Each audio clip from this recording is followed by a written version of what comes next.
Good one. Yeah, fucking spastics. Nice.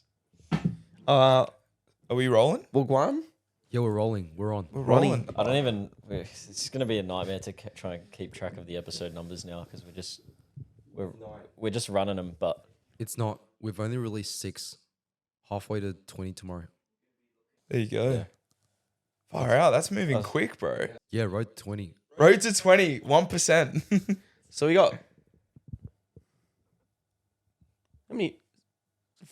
3 or 4 of us here today. Bro. Do we have an extra... one of them. Do we have an extra? Do we have an extra person on today? This guy is missing hair. That is true. That's the first. That is true. So we got a guest on today, Do we? Mr. Antonia. Some call me. Some call me that. Antony. Anthony. I hope you say your name. Just Antony.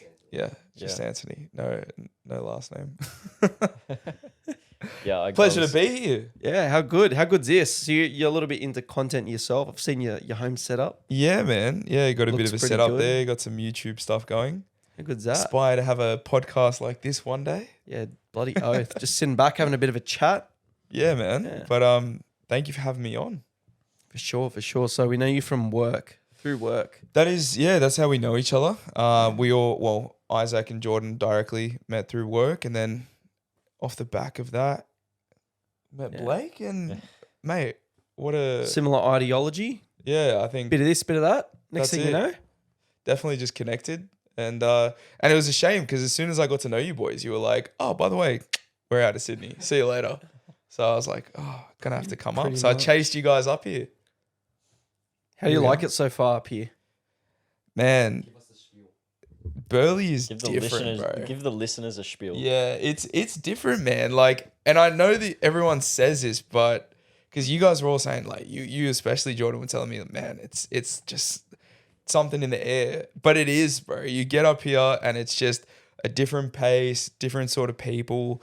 Like, obviously Sydney's where I grew up, and so I'm always gonna have a part of it that is near and dear to my heart. But like, man, what a good change of pace, dude. The beach, the lifestyle, it's just Everything is just walking distance. everything's walking distance. I feel like there's a big like impetus on fitness and just active lifestyle.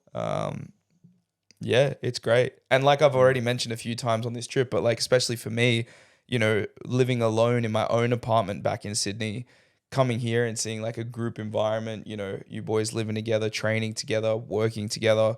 It's a different dynamic. I Yeah. love it, man. It's been great. Yeah, you mentioned along those lines, you were talking about keeping each other accountable, Yeah. which is something that you noticed we do, which I think we knew between the three of us that we kind of do it, but you don't notice it as much until someone else brings it up. 100%. So when you mentioned it, I thought more about it and I was like, yeah, Mm. that's actually kind of true. Yeah, for sure. Mm. I think it's because it's not even something that's like actively spoken, you know, like it's not like someone does something and then one of you boys is like, oi, Yeah. put the fucking ice cream down, cunt. You know what I mean? Like, We wouldn't be opposed to that. Yeah. But we don't need to. We're all kind of. but that's you never want to be the odd one out, right? Like I don't want to watch all you guys cook steak and eggs and good food and then just be like, yeah, I'm just gonna Uber Eats McDonald's and eat it. Nah, that's that's just me, bro. you don't want to be that guy. Even though Tangy was that That's guy him. yesterday. You be. Food's a bad example. 'Cause- Well, I mean, you got 'cause the we're all- genetics to pump Yeah, through it, bro. yeah, yeah, like, yeah. It- but you know, with training, same idea. It's, yeah. It's the meaning behind it. Yeah. Like I'm eating shit because I need to eat shit to get enough calories in to just Literally. maintain whatever. I need You to just try suck and at maintain. eating, bro. Well, yeah, exactly. So I kind of need to eat shit a little bit, but yeah, I get what Calories you're are saying. Though. calories. It's the and it's interesting because you don't have to, like you said, you don't have to call each other out on it. Mm. I don't think any of us would have a problem calling each other out on stuff, but most of the time you don't really have to do it because you just don't want to be that guy. Yeah. Like- Yeah. Just within yourself, you just don't want to be that guy. That's For sure. yeah. And like it kind of draws to this I guess this like fundamental belief that I really like, which is like it talks about people do things only for two reasons, right? You're like pain to alleviate pain or to move towards pleasure. And, as I was saying to you before, another quote that I heard that I think is like very accurate is like shame only exists in the shadows. So it's like the stuff that we don't like about ourselves, we get away with behind closed doors. And so, the pain of, ordering Uber Eats or getting something like a cheat meal that no one is going to judge you for, no one is going to see you consuming, but you have to live with a little bit of like guilt that you let yourself down or you're not as disciplined as you like to be. That pain is nowhere near as severe as dealing with the pain of being stared at by 3 other dudes who are like more in shape than you are and eating healthy meals because they were bothered to go to the grocery store and to cook and you weren't. And like, that's something where you're like, I can move away from that. You know what I mean? So I think that's maybe the difference as well. We were saying this before, you don't even need to have like that level of discipline to really get shit done here. It just kind of happens. Would you say you've been inspired? I've been inspired? Have you been inspired? Inspired. I'm gonna need you to Clownery. You've elaborate on this tomfoolery, mate. Ziz? It's like Myron, but Spiron. That's a first. I'm familiar with Myron. Yeah. But I'm not familiar with Spire. Yeah, it's the same thing, but with inspiring. It's not inspiring, it's spire. I've definitely been inspired, bro. Mad, that's good. 100%. I am good. going to do as much as I can to take this back to Sydney with me. Just this regiment of every day getting in some sort of water, whether it's the cold plunge or the beach, every day hitting a training session, and then, cooking up meals, even like the intermittent fasting that you guys do in the mornings and stuff. Like, it's great, man. And I think the other thing that I've appreciated about this experience, whether it's creating the content, whether it's the training, the dieting, me and Jordan, we talk quite a bit about doing like keto, carnivore, that sort of stuff, is like, these are all a lot of things that you tend to get judged for. At least like I've definitely, been the victim of hella judgment for like exploring this kind of stuff, and to just be in an environment where it's not only like accepted but encouraged. Like there's been endless times where I've pulled out a camera to vlog or get content or even just get photos for social media, and you get judged or like tall poppy syndrome or whatever the hell in Sydney. But being here, even the other day, I was like, man, I'm gonna pull my camera out, do a bit of a vlog. Like, is that cool? You guys cool with being in it? And you're like, dude, this is what we fucking do. We make content, man. Bring the fucking camera out. I was like, yes, sir. Let's go, bro. I almost shed a tear, man. Like, Can I just say, like 10 minutes in, you've made my job as a content creator so easy. I just need to timestamp this, and we've already got clips rolling out. man, I'm happy to be here. Your speech is amazing. Everything you say is just pure gold. Oh, stop it, bro. Dang. It's sales. It's the sales training. Well, I mean, like, I was keen to get into a bit of that because I know that this podcast is, heavily focused around fitness and calisthenics, and I'm passionate about that and love to talk about that stuff as well. But in terms of, just wanting to bring value to the audience as much as I can, I'm happy to unpack some stuff about maybe a side to you guys that they don't get to see, which is like the work side and the, the Let's finance unpack. side. Yeah, let's do it, man. So, I mean, like, where should we start with this one, do you think? A brief rundown of what you actually do. Yeah, for like where you sure. work, and I don't know if you want to sort of name names and whatever, but you can just Yeah, give a I'm description happy to. description of at least For what sure. you do. Well, look, yeah, we won't say the company name, just I guess for the sake of whatever. It's not But really. I mean, I don't think it goes against anything. But just to be on the safe side, it's what's really funny to me, right? I've been in sales since I finished high school, since I was like 17, and when I got into sales, it was kind of at a time where, like, obviously there was YouTube and there was social media and stuff, but this whole push for online careers wasn't as developed to where it was now. The only thing that people were doing back then was like drop shipping. That was like the only online kind of hustle. And I don't know how familiar you guys are with these sorts of characters, but now you got people like Iman Gadzi and like, all these guys who are pushing, whether it's like social media marketing agency, whether it's, doing e-commerce, but now even being a remote closer or a high ticket salesman is like this new online thing that's taken a buzz. So I guess if we were going to sum up what we actually do, we're remote appointment setters, which is another pretty common thing that I see a lot of online courses and stuff going for. In the mortgage industry. Yeah, in the mortgage industry specifically for this offer, I mean, I've had previous experience in sales, both in closing roles and setting roles for, whether it's solar, software, or, digital solutions, physical products, and both B2C and B2B. But yeah, sales for the most part, man. It's a great field to be in. So this might be an episode where I'm like the dumb listener because I'm the one of the four of us that's not in sales or doesn't really have any experience in that thing. So you mentioned I think you said setting and closing. So Yeah. what's the discrepancy there? For sure. And I think it's actually really cool that we have someone in the mix who isn't working in sales because the curiosities or maybe the gaps in questions that you would have probably share a lot with what the audience would as well. So you can help us unpack this. Hopefully. I'll do my best. Yeah, let's go. So I would say the main discrepancy between closing and setting roles is essentially just where you sit in the sales funnel.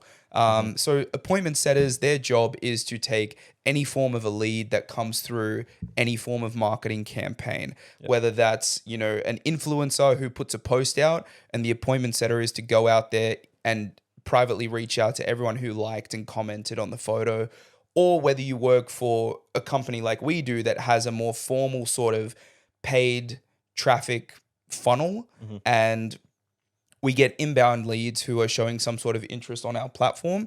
And then our job is to call those people. The main goal is to book a meeting, but then another important role of an appointment setter is to qualify the prospect. And that is where it can get a bit more industry specific in terms of, making sure the information you have is relevant.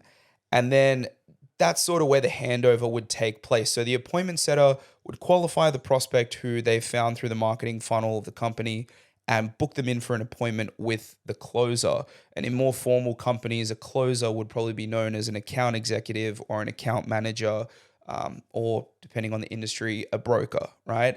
The closer is the person who takes the appointment, takes the meeting, and they essentially go through and create an offer, putting forward the right product, and essentially they're the one who makes a sale. They get the client to hand over their card or sign up for the program, whatever it may be. They're the ones closing the deal. And typically being a closer is seen as being a bit more of a senior position to being an appointment setter. Understandably, you'd have to have a bit more experience to do the closing side of it, right? Yeah, exactly. So in the field that we're in, you would start off as an associate, which is what the three of us are, except for Jordan recently. He's just gone up. Big ups. Exactly, Big yeah. ups. Big congratulations. I'm a broker. There you go. And he's just become a broker now. So there we go. But that's a bit about, I guess, the role that we do. Yeah. Cool. I quite enjoy sales because you can relate it to a lot of things in life. Like everything's Hugely. a negotiation. We were Everything. chatting about it before with women, Same chatting with thing. women on the streets. Yeah. Like a numbers game.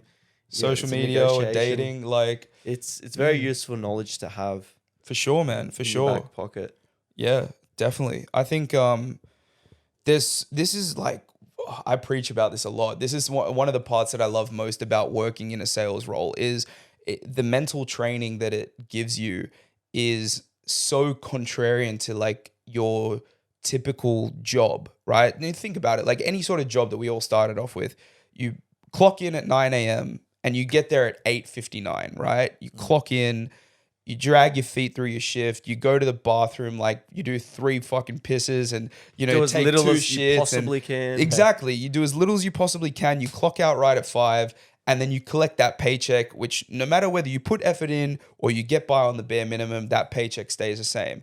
And if you think about how that mentality transfers to any other aspect of life, whether it's fitness, whether it's, fashion and grooming, whether it's a hobby that you have, whether it's whatever it may be, you are developing this mindset that if I just do the bare minimum, I'll get by. And in some areas of life, that's not true.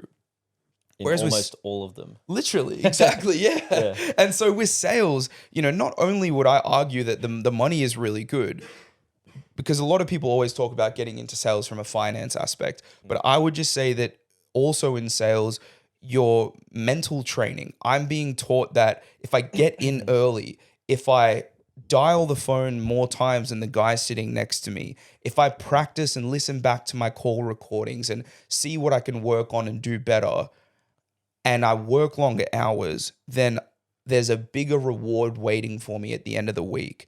And that pattern of thinking to get into is dangerous when you apply it to anything else. Yep. And I think that's why it's really, really cool. I'm really curious to hear like how you guys got into sales. 'Cause I spoke a bit about like I came into it straight out of high school. I've always I've been able to talk under wet cement since I was born. And I just had a family friend who kind of put me into an offer, and I didn't know what the hell I was doing out of high school. So I was just like, shit, I need money.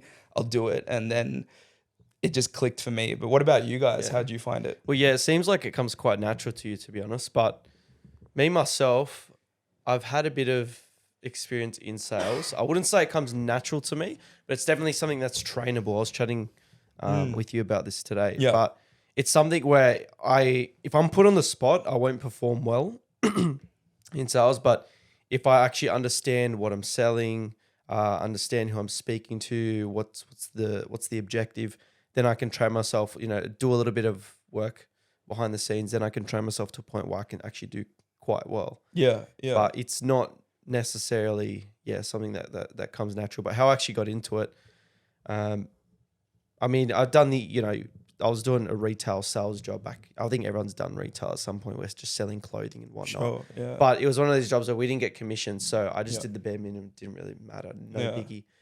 But once I got out of the PT industry, which like about a year ago, I just wanted a job quickly, and my brother actually referred me to this company. The thing I liked about this company, though, it wasn't necessarily that it was sales.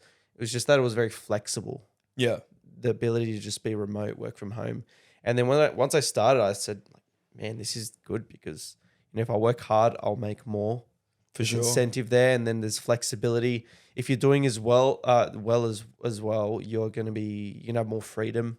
Yeah. You would know as well. Yeah, definitely. Sometimes you might just be like, you know what, let me just take an hour off. She'll be right. I'm doing 10 times better than anyone else on the team. Yeah, So exactly. Yeah, she'll be right. I'll go have a break, come back, and I've still done 5 times more for the company than the people that have just been sitting there all day. Yeah, definitely. It's just the reality of it, how it is. So 100%. You got results speak. Yeah, Jordan loves that because he gets time to do his handstands during the day. that's it, man. 100%. It's great. Yeah, no, 100%. Get in there, do whatever you need to do, whether it's train. But I think that is the reality of sales as well. Unfortunately, the people down the bottom of the leaderboards who don't put up as many numbers get drilled harder. And then the ones at the top who deliver, management typically takes their foot off their necks a little bit because, it's a numbers driven industry. Tell me about, you mentioned it today, there's 3 types of people when it comes to sales. Yeah. Tell us about for that. sure. Definitely. That was interesting. Yeah. I didn't coin this. I heard it out on the on a podcast, or I can't remember exactly where I heard it. But essentially, 3 types of people when it comes to looking at a sales role. Essentially 1/3 of them, they were saying, are just going to be natural talents, right? It's going to be something that you're naturally good at doing and very little effort to perform. Then you have people kind of in the middle, which these are people that it may not come super naturally, but they have the level of, I guess, emotional intelligence or social awareness to be able to improve and to become good at it. And then there's going to be 1/3 of people who might be heavily introverted or just more socially unaware, or just not as adept on picking up on, interpersonal things, that no matter how much you kind of work and try and lift these people, it's just not going to be for them. And there's a thing about sales, it's really not for everybody. I mean, it's a job where majority of the time you're getting rejected. You're having the same conversation over and over and over again, but there's so many lessons to be learned in it as well. So I think, looking at it that way is a great thing for sure. I mean, you get to a point, I mean, you've probably been around the company long enough as well to be able to tell that, like, when I see someone come in straight away, it's like, you can kind of tell whether they're going to last and they're going to make it, or like they're going to be out in 3 weeks because just not for them. Yeah. Yeah. Yeah, I've seen people join and literally a couple of weeks go by, boom, resign.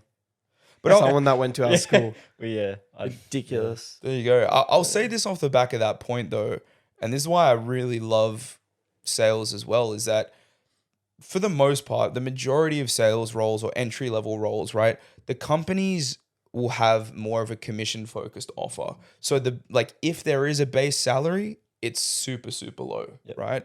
Now, the best part about that is it makes the barrier to entry for sales so much lower. It is probably you don't need a uni degree to get a sales job.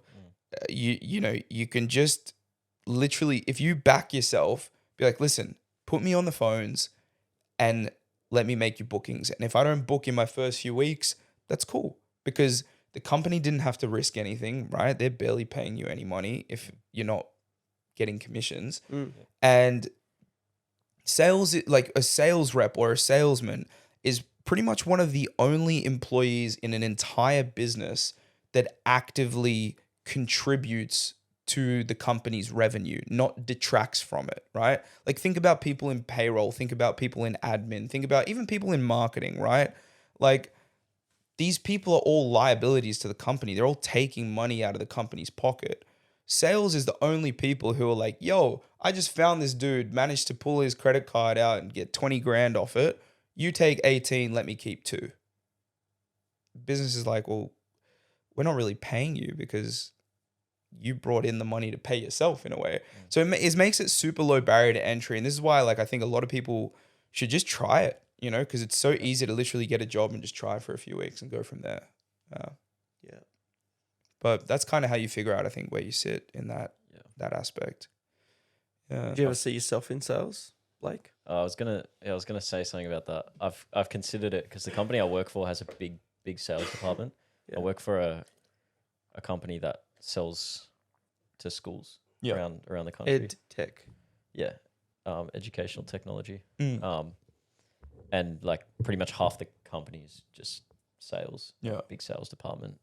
Understandably, they need to contact schools and maintain strong relationships. So they have the whole kind of pipeline, all that sort of stuff going on. For sure. But and I've been spoken to before about potentially moving into that kind of region, but I've been hesitant because I think personally I find more fulfillment with anything in seeing progress. Yeah.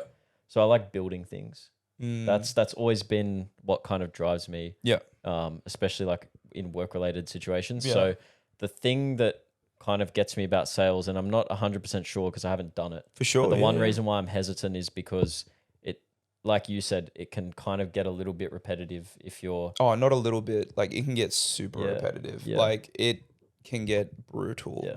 And it definitely teaches you a lot of resilience. But I think that...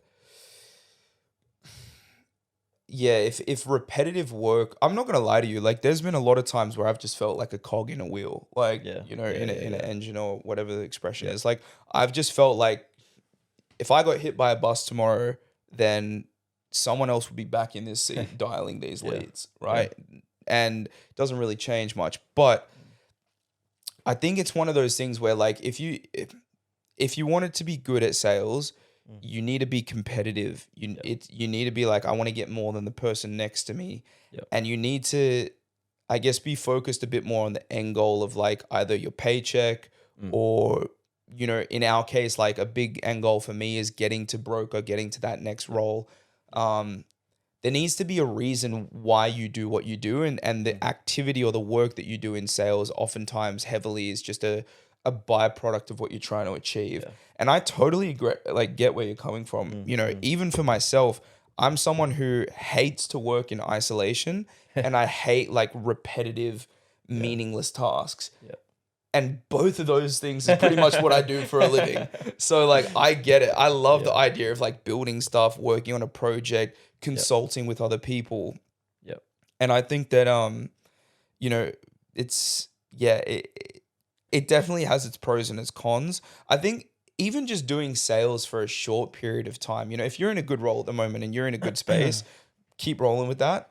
But I think just as advice to anyone out there, dude, 6 months in a sales job, will teach you so much about yourself. It'll teach you how you handle rejection.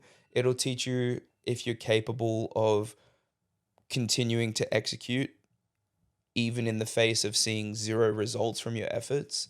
It'll teach you about like your subconscious or your unconscious habits in your communication. You know, things that you didn't realize that you did, that when you listen back to a call recording, you're like, holy shit, I say that a lot, or I sound like that quite a bit, or I didn't realize my tone is, you know, always going up at the end of my sentences. And then my inflection is like showing that I'm always questioning or sounding weak or uncertain. And that's why people don't trust me. Like, you just gain this level of awareness that I think is priceless. Accountability as well, so important in sales. You can find so many times where you'll be like, oh, that lead just wasn't good, or I couldn't do anything in that scenario, which sometimes is the case. But if you take responsibility in every call, you'll have much more power to actually drive better outcomes. It's brutal. It's so hard to tell yourself, oh yeah, no, that was my fault. Could have done this better. Could have done that better. Yeah. But that's the best way to super improve. applicable to everything else as well, right? 100%. Because you have to be accountable in everything that you do. Like, you're not going to get better at any aspect of your life if you're blaming other people and external factors. And even if those are the reasons why things are holding you back, it's not gonna matter if you sit there and blame it anyway. Like, just sitting there and being like, oh well, it's because there was bad weather or whatever. Well, the weather's not going to change. So like, fucking do something yourself, or just sit there and complain about it. You're not going to get anywhere. 100%, man. So, and the cool thing about it as well is that, like, you know, typically excuses, they live in a world where there's some opportunity for like variance, right? Where you can try and bullshit some way to say that this person had some level of an advantage because of outside factors. But the coolest part about sales is that, bro, me and you sitting next to each other, dialing the exact same leads from the exact same intent level call file with the exact same script that was handed to both of us when we started the job.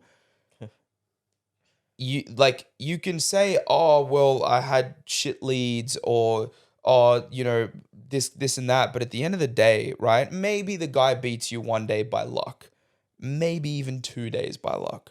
But if that guy sitting to the right of you is constantly booking more every day, day in, day out, then it's just going to be one of those things where it's like, all right, this is clearly something other than luck, because there's consistent results, there's consistent disparity.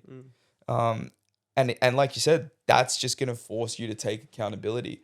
Look at the things that you might not be doing. Am I not dialing as long as he is? Am I taking more breaks throughout my day? Am I not as good at pitching as he is? Let me listen to his calls. Extreme accountability. It's everything. And I noticed as well, there's a bit of a fine line to the point where you don't want to sound too salesy, but then you don't want to be too chatty to the point where you're not selling what you need to sell. So there's a bit of a fine line, right? Yeah. You know, if you come across too salesy, they'll almost get defensive and they don't want to be sold on, right? But if you simply just have a chat with them and you act like you're simply there to help them, you just want to help solve their problem, Yeah. you'll be much better off. Yeah, for sure. For sure. But you also still need to remember that you're there to sell at the end of the day, Yeah. not just chat about random shit. 100%, man. Selling is not telling. Selling is asking questions. And the best analogy you can give for it is you pretend you're a doctor and they're the patient and you need to prescribe them, right? So you would just ask them questions. What are the symptoms you're feeling? How long have you been feeling those symptoms? And based on the information that they give you, you say, well, you know, based on the symptoms that you're feeling, I believe that you have a case of X, Y, and Z. And in order to solve that, this is the correct medication. And you just apply that to whatever you're selling, you know, for the most part. And it should be more of a consultant sort of vibe for the most part. And I think like the general consciousness of people now, you know, like cold calling, phone sales, this is not something that's new and fresh, right? Like it was back in like Wolf of Wall Street era when they talk about like the 80s and that sort of stuff. People have been, you know, called, scammed, sold to over the lines now for decades. So the approach has to change. It has to level up. The game, the playing field has changed so much as well. For real. Yeah. So how does it feel to be dialing here from the comfort of our Burleigh head. You know what, man? I residents. don't know if I actually told you this. I told one of my friends today on the phone about this, and it was a pretty cool moment. I'm not gonna lie. I actually had a moment today. So I had a moment where after we dialed for a little bit at the this was probably around midday, I kind of sat back and I thought about what we did today. And I literally, and this is gonna sound so disgusting, like a YouTube ad, like I'm trying to sell an online course or some shit. But literally we Just got the salesman in you. yeah, that's it. That's it. I just can't help it. I'm despicable. Sorry to cut you off. No, okay, so we got up, me and you, we went and got a coffee. We went in for a swim at the beach. Then we came back home, went down to the shops, groceries, got some amazing beef jerky from that place you took me to, a gourmet spot. Best Jeef Berkey in the world. Dude, I heard it before it came out of your mouth. I knew it was coming as well, bro. He can't fucking help I himself. can read his mind now. Mate. It's disgusting. Anyways, after And then- bit of shopping, bit of Jeef Berkey. Right? Stop it. And then we came back, and then I dialed for a couple hours, or not even 1 hour, made a couple of bookings. Mind you, it's a Saturday, just for context as well. So I don't have to work Saturdays. I just do it if I want a little bit of extra commissions, extra, whatever, if you want to put that work in. And made a few bookings. We wrapped that up. Then we went to the park afterwards and trained. I just had this moment of euphoria where I was like, holy shit, this is actually my life. I ditched Sydney. I was like, I booked tickets last minute to come up to the Gold Coast. Just take my laptop with me. I'm still working from here. I haven't booked annual leave. I'm beach, train, dial. The balance is just there. Yeah. It's Imagine crazy. this. That's what you do every day. It's pretty fucking good. It's pretty And good. it's not that hard. Yeah. Dude, we came here early this year. We were here, March? February. February. And we remember chatting to each other saying, damn, we got to move here. And we kind of started planning from that moment. Or even, do you think even before that we thought of it? Or Let me dig into when did this the for a idea sec. actually spawn? Why did you guys come to Burleigh in the first place? That first trip. Is to meet, Cali athletes. Okay, And all right. there was a meetup. Right. And I just wanted to get out of Sydney for a bit. And then, dude, I just fell in love with the place. So the bar like, park this and is sick. so Cali literally is what brought you here. Yeah. That's so sick. I actually didn't know Cali, bro, everything is here because of calisthenics. that's amazing. Yeah. Everything that's this house, all of us, this podcast, why we're in Burleigh, it's all because of calisthenics. Bro, it's amazing. I Yeah. love it. It's wild. That's crazy. So sorry to cut you off. So you did the first trip and then continue from there. It was an inspection. So basically did a meetup here in Burleigh. Yeah. Well, we were only here for a week, but Yeah, just for a week, but testing the waters. it was so good. We did P3, which is like the ice bath. Yeah, you took me there the other day. That was crazy. That's a whole story in itself. P3, yeah. That place, man. So that's I'm sure you've probably mentioned it before, but that's where they do the ice bath and then the the cold plunge and the hot bath and stuff. And man, that stuff was mind blowing. It's a test, but once we got out of there, dude, again, another moment where I was just beaming. You feel so You really good. do. The dopamine effect is crazy. Insane. after it. The melatonin you get from ice baths is crazy. You completely crushed at 11 p.m. I Who's- literally Who's Tony? What? Eh? What'd you say?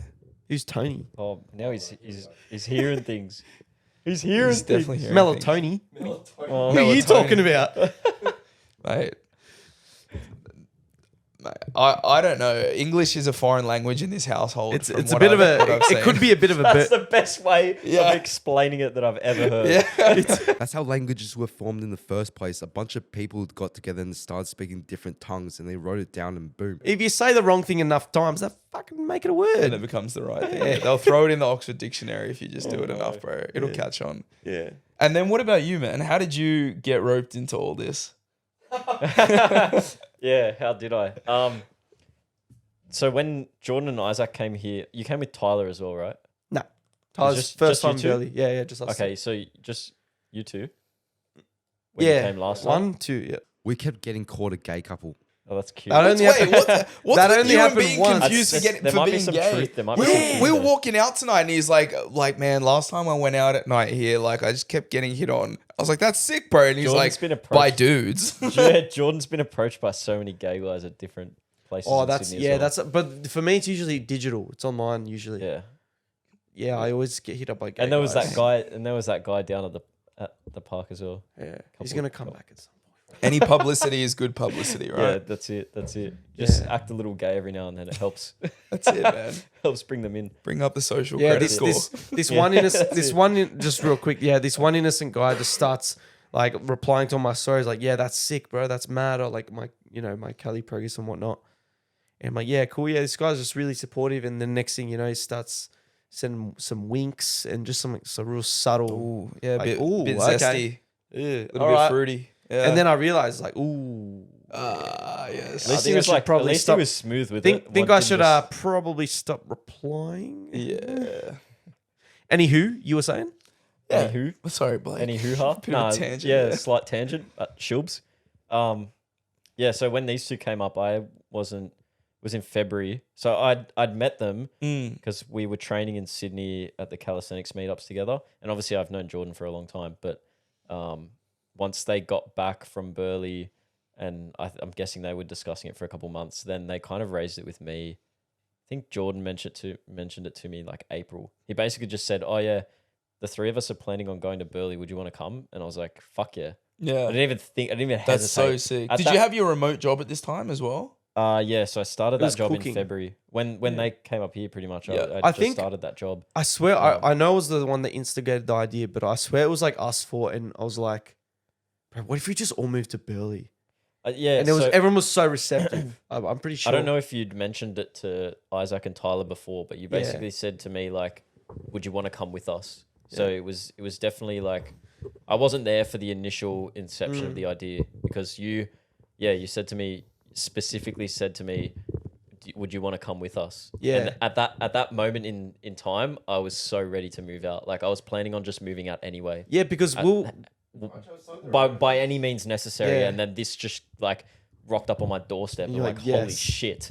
Dude, Like because the I remember holy grail of we were moving out. chatting, and we're literally just in the exact same headspace. We're both like, Yeah. sick of Sydney, want to move out. Yeah.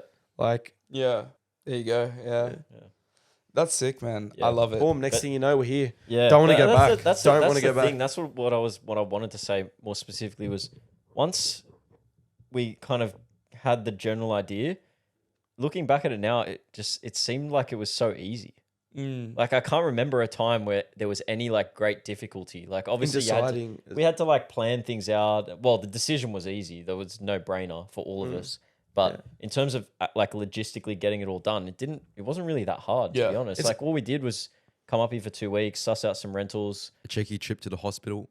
Oh yeah, I had a couple of hiccups along the way, but yeah, all in all, like it was pretty seamless, really. Yeah. Like I thought it would be like a much bigger kind of move, and I can Yeah. vividly remember we went back. We came up here and inspected for like 2 weeks. Mm. We went back to Sydney, and we were there for 1 week, exactly 1 week. I Yeah. drove down on a weekend and then drove up the next weekend to come and move in to this place.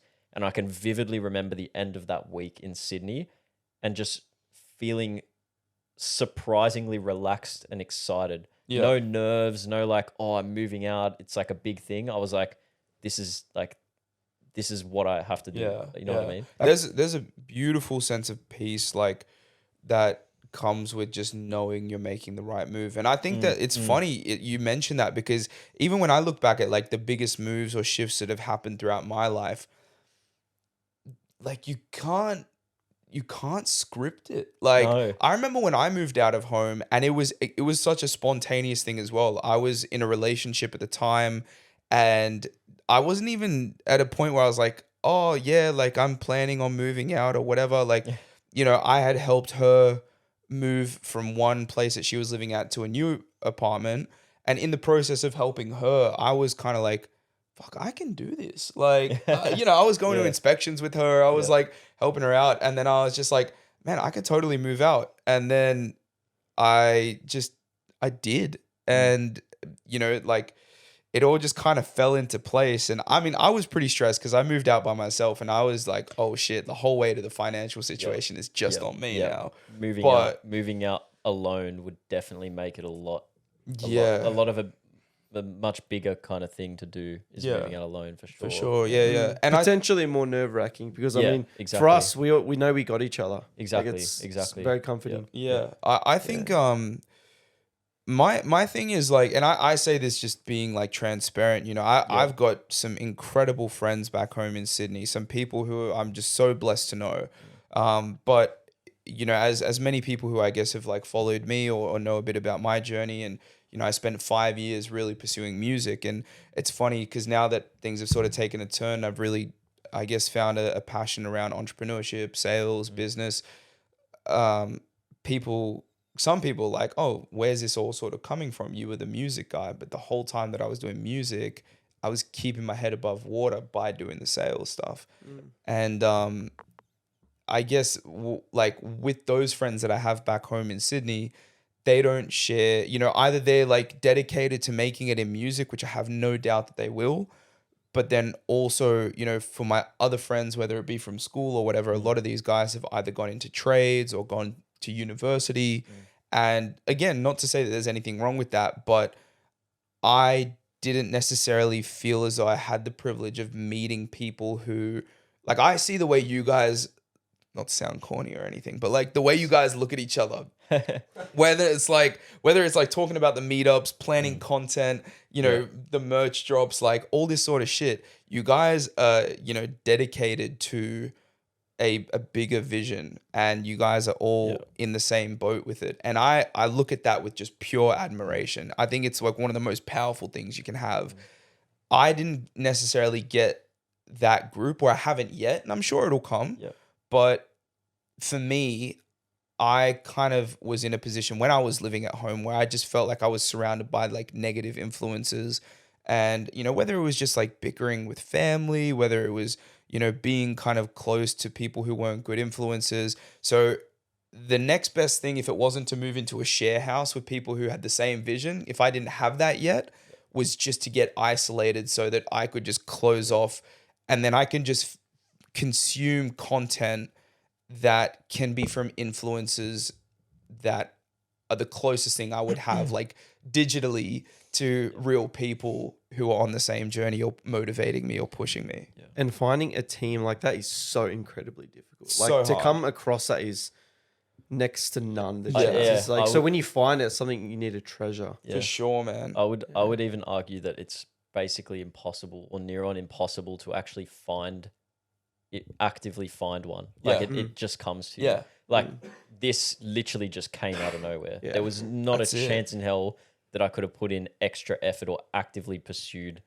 this And discovery. It I'm at a literally just point. happened. I'm at a point in my life at the moment where I don't see any point holding onto relationships which are not going to actively help me work towards my goals. So if I've like stay in contact with someone who shares completely different views, he's not on a lease, he's not ambitious, he's not you know, on certain paths, he wants to go drink or just do stuff that's just pointless in my life, like I'm just going to cut him off. It's just simple as that. No hard feelings. It's just, what's the point? Like I have something I want to reach.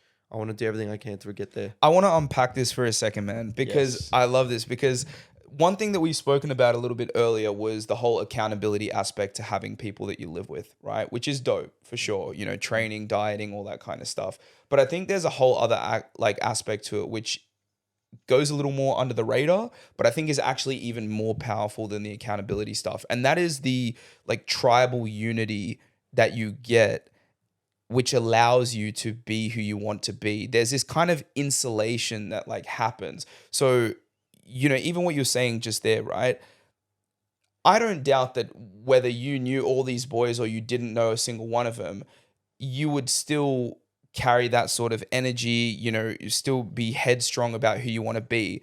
But it's easier, it's that much easier for you to tell people who just want to go party and go drink and not exercise or whatever to fuck off, because you have 3 or 4 other boys You have your pack. who share the same view, and you can go train with them instead. Whereas, you know, and this is, I guess I'll speak from a bit of like my experience here, you know, when I'm sitting in my apartment alone and I'm just trying to work on something and I get a phone call from someone inviting me out, right? My thing is not like, do I go out with these people or do I stay home with my boys and work on whatever? It's like, do I go out and be with people? And as someone who's more naturally extroverted, any opportunity to be around people is very alluring to me. But like, it's, do I go out and be with people or do I choose to stay isolated? Yeah. Right. And then because you don't have others around you, at least for me, I get very in my head. You know, I'm sitting there, I'm trying to work and I'm thinking about, I turned down this invite to go out. These people are probably doing X, Y, and Z. And I'm sitting here alone and like, nah, don't worry about it, man. Work on what you got to work on. But then it becomes this whole internal voice. But I feel like that voice just in the presence of other people who share your vision gets quietened down like a lot. And like, not to drag on this too much, but you know, I was telling you earlier today, like when I was a lot younger, when I was like 14, I had like a YouTube channel. It was the most cringeworthy, disgusting thing As ever. they all are when you're... Of course, right? Like I was that kid in the meme who like had the YouTube channel. At least I wasn't that kid though. But like, I just got shat on by absolutely everybody. Like, you know, even my close friends weren't trying to do content at the time. So like, this is my theory, but bro, if you just have one other motherfucker who is just as crazy as you are or can see this shit as much as you do, that's all you need. Yeah, like you hard. can have the whole world laughing at you, but you got one person who shares that vision. It's like, I know I'm not fucking crazy because he sees it as well. I got goosebumps just then, bro. Yeah. I just got shivers.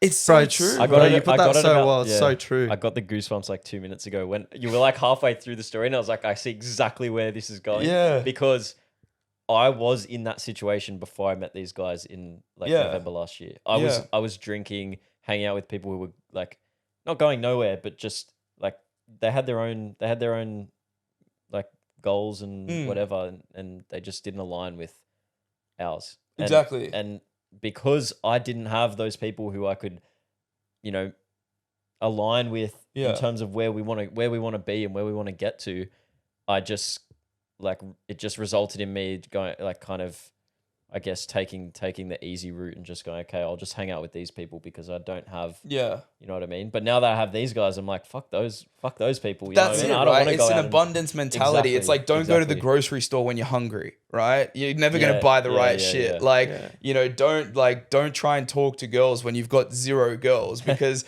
then you're just going to drop your standards and go for whatever. It's so much easier if you have one girl who you're talking to be like, well, like there's this bar that's been set now. Like, I'm not going to settle for anything below that, you know? And I think that's just the kind of the general thing around it in all aspects. But it's dope, you know, like even with a lot of the public reaction content and stuff that you guys do there, right? Like you could have a whole, you know, like I saw the train video, you could have a whole train of people being like, what the fuck? What's this? Who's this weirdo? Whatever, right? But like, you know, if you were to like set that camera up on a tripod yourself and have to just film yourself doing it and be the only guy there and then walk back over to the camera and like take it off and review your footage, you know, I feel like you would feel the judgment a lot more than if you just had one other person that like in a room full of people were telling you that you were weird was just like, bro, that was fucking sick. Like that's all you need. You know what I mean? Damn straight.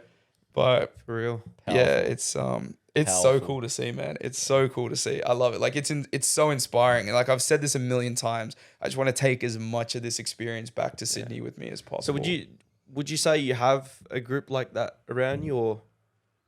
So I know you have good friends, but like there's a difference between realistically, I would say I don't right now. You know, like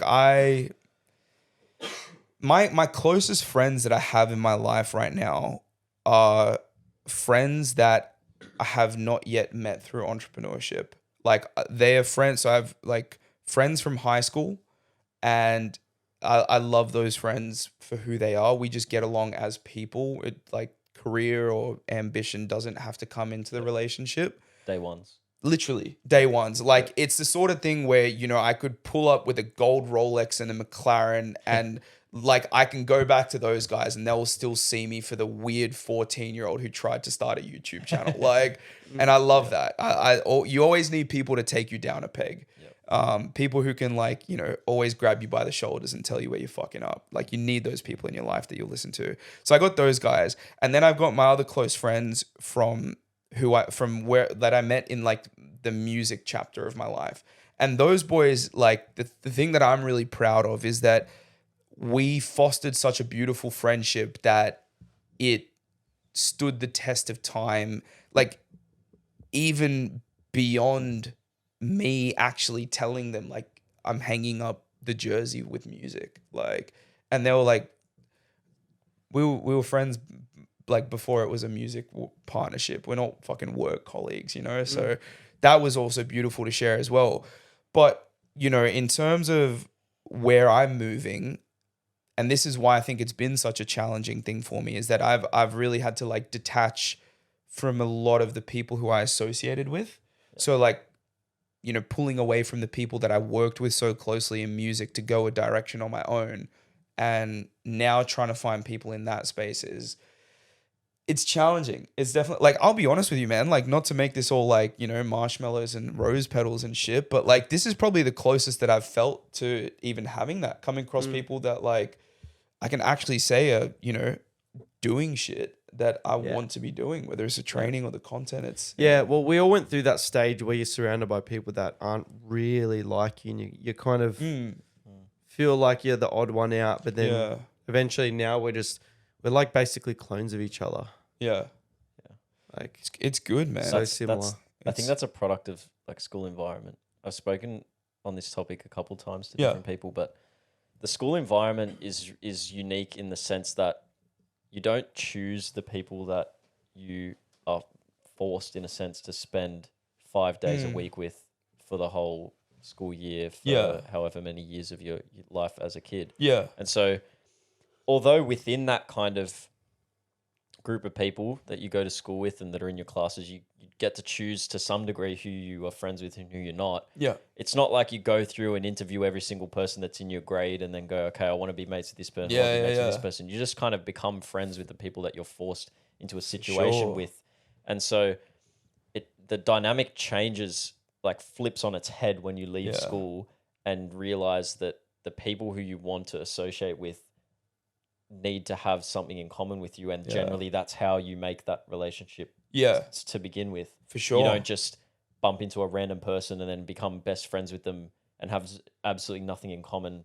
100%. Like you're not even going to make contact with them unless you're in a situation where you're both there for the same reason. Yeah. Do you know what I mean? Exactly. And that's why, like, if you were going to bump in and be friends with someone, typically it's in a location that, infers that you have a like congruent interest. So like, if you guys bump into someone at the Cali Park, well, we're probably going to get along if we're both here training Cali, right? Exactly, so like, exactly. that's 100% correct, man. And it's so funny you even mentioned that, because like, if you look at the people who I'm friends with from my high school days, these are the most polar opposite people you would ever pair me up with. Exactly. Hardcore Aussies that like, I'm this Lebanese kid who, just is like stereotypical wog life as it gets.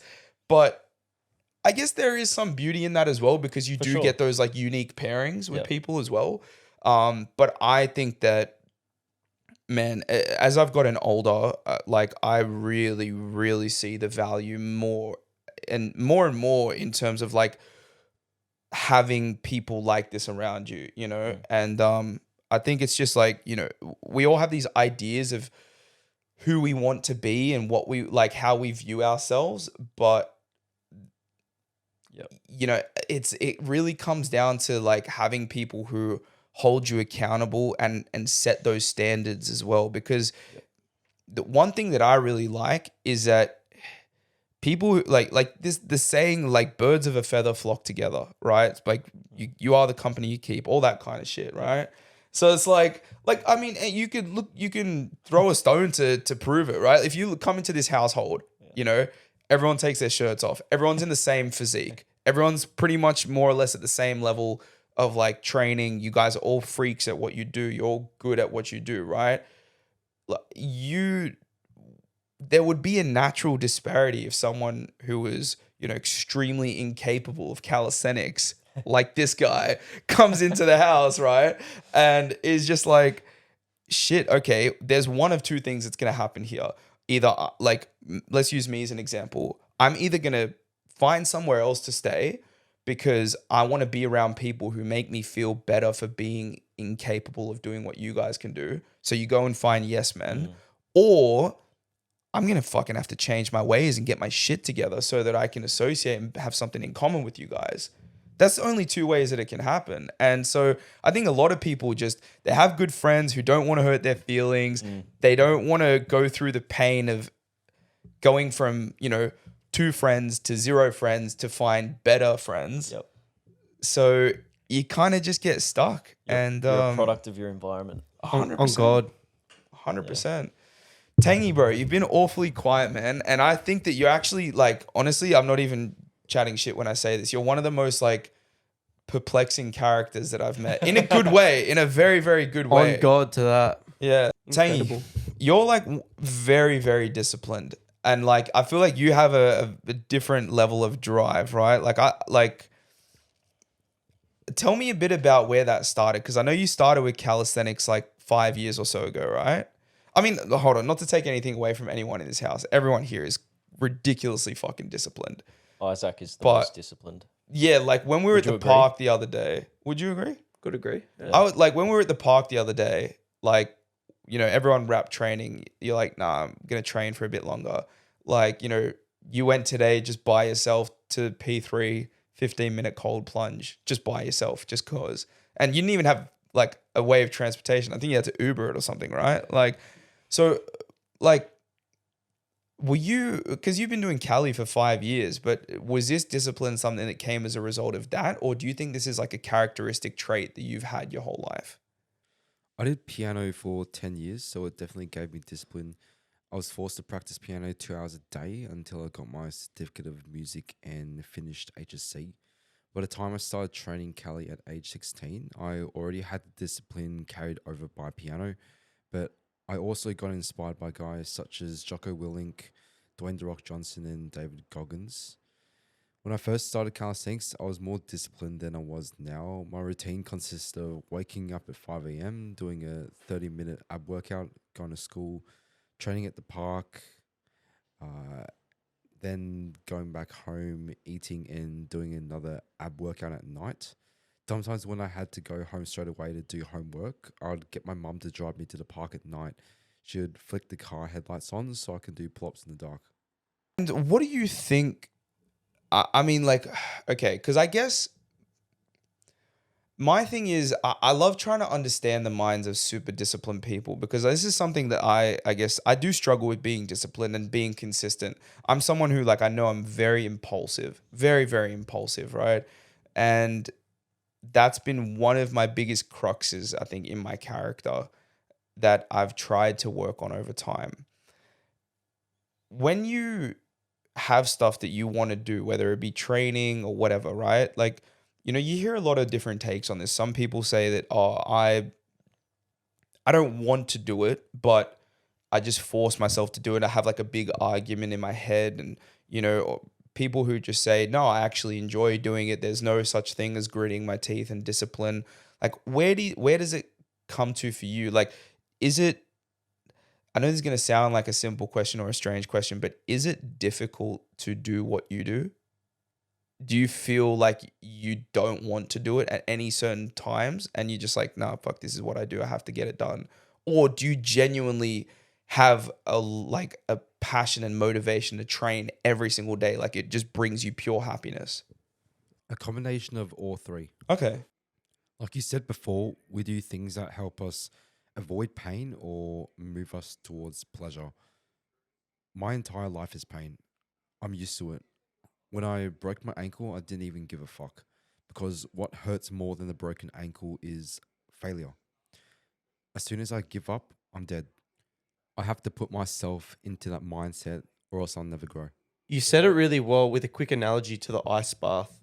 When we're in the ice bath and you're telling Anthony, the feeling you get from that cold, especially when you're new to it, that feeling of pain that you get it's nowhere near as bad as the feeling that you would get of feeling like a pussy if you didn't fucking jump in. Yeah, that's so true. And that's literally he this said guy. this word for word to me when we went to P3, and yeah, I think that's, you know what I think it is, and I think if I can, because I'm trying to like psychoanalyze myself in this process, in this conversation, to try and help the audience as well. People there struggle with discipline, struggle with impulse control, struggle with letting themselves slack off, right? I think in my life, where I've seen myself be the least disciplined has been in the times where there isn't really a severe or immediate consequence as a result of not doing the thing, right? Like, it's this idea of like, if I don't work out today, I'm not going to be morbidly obese tomorrow morning, right? Like, if I don't stick to my diet today, I'm not going to, like wake up super fat. But that's what is, I guess, like the tipping point, because you tell yourself that once, and as soon as it breaks, it's easier to sell yourself on that story a second time and a third time and a fourth time, right? Like, and so I think it was like Patrick Bet David who said this. I can't remember, but he's like, everyone thinks that they're not good at sales or whatever. He's like, I guarantee you're a phenomenal salesman because you've sold yourself already a million times on why you can't have the certain thing that you want. And it's so true, right? And I think it's just very interesting. Like you force yourself to play at high stakes, but this comes back to a conversation that we were having a second ago out there where, even like talking about accountability and sticking to what you say you're going to do, it is easy to do when there's an immediate consequence. Like, for example, if I went and ordered McDonald's and ate it in front of you guys, I would instantly feel a consequence of public humiliation or shame, right? Like, just being honest. But the thing is, when you don't have that consequence of other people, how do you train yourself it's a matter of being able to feel ashamed in front of yourself in private. If this kind of makes sense to you, what I'm trying to say here, where like you said to yourself there, like it's like a life or death thing for me. It's like, I'm going to die if I don't do this. You don't need me or Jordan or Blake or anyone to sit here and say like, oh, if you don't train today, like you're, embarrassing or whatever. You already have that level of commitment and respect for yourself and the standards that you know what I mean? It's the internal relationship. Is this making sense, or am I just waffling? Yeah, so having other people to kind of keep you accountable to some degree, or not them necessarily holding you accountable, but you holding yourself accountable because you're aware that they're kind of watching you. The way I've thought about it, and I've also read about it, is I guess taking the mentality of splitting yourself into two people internally. So there's the part of you that commands and the part of you that obeys. And I love where you're going with this.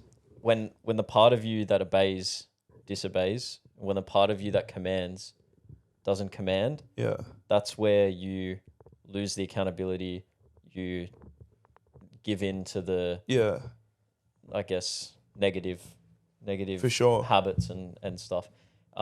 And maintaining that kind of division internally, I think comes a lot down to, at least for me, credibility. Yeah. So if, and I can relate this to what Isaac said, because he said that he learnt piano for 10 years. Yeah. I can guarantee you that once he finished learning piano for 10 years, that part of him that commands and the part of him that obeys knew how to command and how to obey so much better. They were 10 years better at commanding and obeying within him. And so like once you've done it for 10 years with one discipline, you go to another discipline, those same two parts of you are going to do the same thing. For sure. Whatever discipline it is. And then you just keep stacking. And then you have this huge CV of, okay, I've proven to myself that I can stay disciplined in this. And you don't consciously think about it. Yeah. You don't consciously think about it, but definitely it's there in the back of your mind. No, 100%. And I think in the same way, it can be equally as damaging if you don't do it. And like an example I could give of this is like, you know, it's a bit of a corny word, but like, I think it's the best one suited, which is like, you become a phony, you know, like this concept of like imposter syndrome. But just an example would be like, you know, if I go to the gym twice a week max and my diet is trash, and, you know, I know that 90% of the time I'm not doing right by myself, I'm not training 5 days a week like I know I should. Yeah. And the part of me that is commanding is like shouting orders, and then the other part of me is just giving him the finger and just stuffing a pizza down, right? Like, the worst part of that is that then when you go into a social setting, right? And maybe even while we're young, it's a bit easier to get away with this because, you know, metabolisms or genetics or whatever. But you go into a social setting and then you tell people, hey, like, oh, yeah, I go to the gym. And you get the social credit, you get the social validation for being someone who works out, right? But then you, like, even if everyone in that circle believes that you go to the gym 5 days a week and you fucking meal prep and diet, right? You still have to go home and look yourself in the mirror and know that you don't. And that is so bad for your relationship. I can't with lie to yourself. myself. It's so bad. Like, I think that's where your insecurity, your, you know, self-doubt, self-esteem, all those sorts of problems, I think that's where it really starts to buckle, when it's like the person on the outside and the person on the inside are lying to each other. They're not working together. Yeah. Talk more about you Word. can't lie to yourself. I'd like for you to unpack that a bit. Just can't lie to myself. Basically, I have to be my authentic self. If I am even 5% unauthentic, it catches up to me eventually and it kicks me in the ass. Yeah. And I suffer consequences as a Yeah. result. I just have to be true to myself. Yeah. And usually that will cause some sort of rigidity with relationships with others as well. But Yeah. that's just the result of being my authentic self. Yeah. Like, it's so important. I think that's it. Like, radiates, authenticity radiates. So Yeah. even though you might it might seem, especially to you, if you're being your authentic self, that it's like pushing other people away or it's affecting your relationships, I think those people can still tell that you're being authentic. Yeah. And generally it radiates to a point where it attracts people rather than Yeah. repels them. If it's repelling 100%. someone, There's- they're not worth your time anyway. But Generally, there's a deep sense of respect that you can gain. Yeah. People will see it and start noticing it eventually over time. Yeah. And then eventually you'll inspire people, or people will gain respect for you, and you won't even notice. And they'll come up and let you know. I'm like, oh, I'm just being myself. Yeah, for sure. If you're being Yeah. really true to yourself and doing what you want to do. Yeah. I kind of touched a little bit on this. I did like you might have seen, I did like a questions thing on my Instagram story, and it was awesome. I just had people ask me questions about anything, and I tried to give my best advice on them. And I wasn't going to answer this particular question, but I got it a few times, and I was like, it's going to sound corny, or people might think, people might be taking the piss, but you know what? Why not? And it was, how do you pick up women, or how do you talk to women? Literally, like, the question was, how do you talk to women? And my first answer to that was, you know, if you're scared to talk to women or approach a woman, then you're probably insecure about something with yourself. No one knows you better than you know you. So the first place to start is actually Look just at their forehead. Yes. Yeah. That's it. Just look between the eyebrows or at the chin. No. Sorry to interrupt. Anyways, go on. But like that threw me. yeah, that's a threw me really bad. right. That was a curveball. Yeah. I'm a bit unexpected. Like Isaac's gonna just like deck you afterwards. I can see it in his face. No. But the best place to start is just to improve yourself. And then going back to like to kind of hook it back around to what you guys were saying, it's not so much about like what you say, but how you say stuff. It Sales. radiates. Same thing in sales, right? It radiates though. Like if I talk to someone from a place of like pure heart, pure intentions, self-confidence, knowing that I don't care what they think of me, people feel that shit when you say it to them. Yep. And then if you give a guy, let's just go for like example, if you give a guy the same pickup line, but that guy has no confidence, is insecure or knows he's a bit of a fraud, he can use the same line as the other guy. There doesn't even need to be a difference in like physical appearance, but just what radiates that vibe, that energy, like it comes through. And it's the same thing in sales for sure, man. Bro, you know? that shit's been proven. Yeah. Like there's, you know what game, I'm guessing you know what game is. Like, Yeah. Yeah. There's been people that have actually done that, like tested it. Yeah, I'm not shocked, Like, man. People who are like professional at that sort of thing, and that's what they do, have gone out there and taken lines that are like completely useless. Like they're not even pickup lines. They just don't make any sense, and used it effectively just because they're being authentic about it.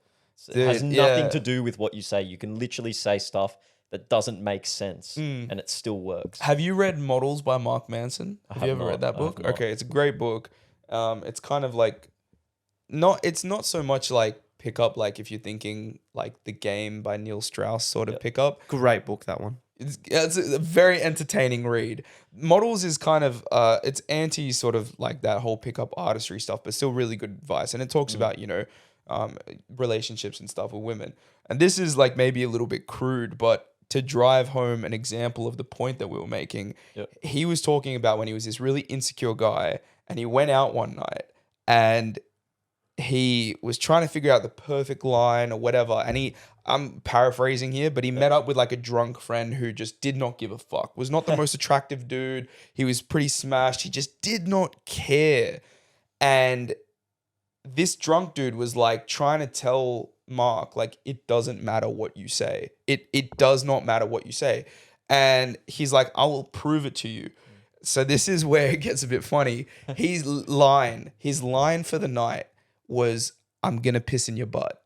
That was literally his fucking line. He was like, I'm going to piss in your butt. But he walked around and just did it to that many girls, going back again to the whole sales thing, numbers game, did it to that many girls to where he dropped it on one girl where I guess clicked with her sense of humor. She found it funny. And then Mark tells a story about how he ended up going home with her that night. And he was just like jaw on the floor. Like how Sales funnel. You know what I mean?